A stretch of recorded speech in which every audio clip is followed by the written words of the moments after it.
এই বছর তো সাকিব খানের বরবাদ সিনেমাটা দেখলে, আগের বছর বরবাদেরও বাপ লেভেলের কিছু দেখতে চলেছো। মেগাস্টার সাকিব খান এবং বরবাদ সিনেমার ডিরেক্টর মেহেদী হাসান হৃদয় আরও কোলাবোরেশন করতে চলেছে। এটা একদম অফিসিয়ালি কনফার্ম যে আগের বছর 2026-এর ঈদ উল ফিতরে সাকিব খানের সাথে মেহেদী হাসান হৃদয়ের একটা সিনেমা আসতে চলেছে। এটা কিন্তু একদম লক হয়ে গেছে। মেহেদী হাসান হৃদয় নতুন ডিরেক্টর, কিন্তু বরবাদ এসে দেখিয়ে দিয়েছে ভাই সে কোন লেভেলের ডিরেক্টর। তো ডিরেক্টর মেহেদী হাসান হৃদয় রিসেন্টলি মেগাস্টার সাকিব খানকে একটা স্ক্রিপ্ট শুনিয়েছে, একটা গল্প শুনিয়েছে।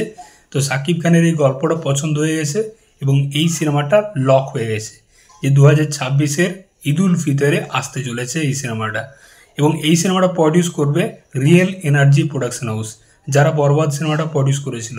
নতুন প্রোডাকশন হাউস, তো তারা বরবাদ সিনেমাতে যা ইনভেস্ট করেছিল, যেরকমভাবে টাকা ঢেলেছিল, সেটা কিন্তু দারুণ একটা রিটার্ন পেয়েছে। বরবাদ সিনেমাটা প্রায় 80 কোটির মতো কালেকশন করেছিল।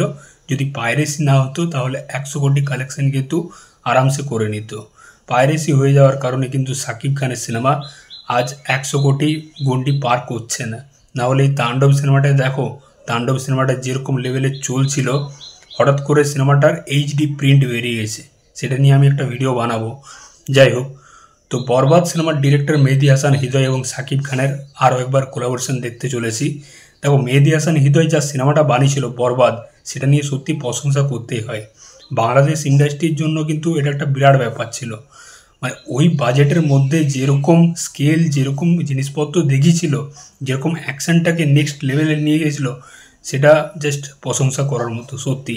তো এই ডিরেক্টর নেক্সট যে সিনেমাটা নিয়ে আসছে, সেটাতেও শোনা যাচ্ছে অ্যাকশন থাকবে, ভায়োলেন্স থাকবে এবং খুব ভালো একটা গল্প থাকবে। মানে ড্রামা পোর্শনটা খুব ভালো থাকবে। এটা এই সিনেমার স্ট্রং পয়েন্ট হবে, যেটা শোনা যাচ্ছে।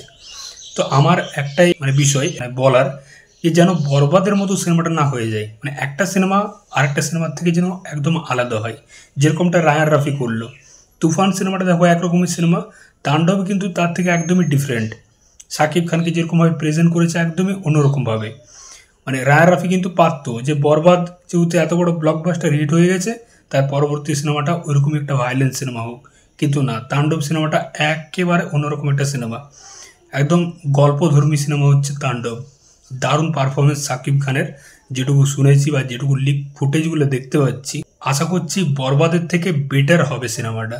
মানে গল্প ওয়াইজ বা সিনেমার যেরকম মেকিং ওয়াইজ। তো দেখা যাক, এই ডিরেক্টরের ওপর ভরসা আছে। খুব ভালো একজন ডিরেক্টর এবং খুব বাতেলা মারে না। মানে যেটা সে বলে ভাই, যেটা সে করবে সেটা সে বলে দেয় একদম ডাইরেক্ট মিডিয়ার সামনে। যেটা বরবাদের ক্ষেত্রেও হয়েছিল, সে বলে দিয়েছিল ভাই আমি অ্যানিমালের মতো একটা সিনেমা বানাতে চলেছি, একদম কোনো লুকানো কিছু না, সে ডাইরেক্ট বলে দিয়েছিল। তো এই জিনিসটা ভালো লাগে, এই যে হনেস্টি আছে ডিরেক্টরের মধ্যে। তো আশা করছি মেগাস্টার সাকিব খান এবং মেহেদী হাসান হৃদয়ের এই নেক্সট প্রজেক্টটাও একটা ধামাকেদার প্রজেক্ট হবে। দেখা যাক, আস্তে আস্তে তো আপডেট পাবো।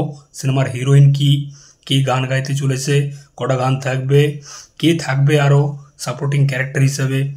তো এইসব আপডেট তো আরও আসতে থাকবে।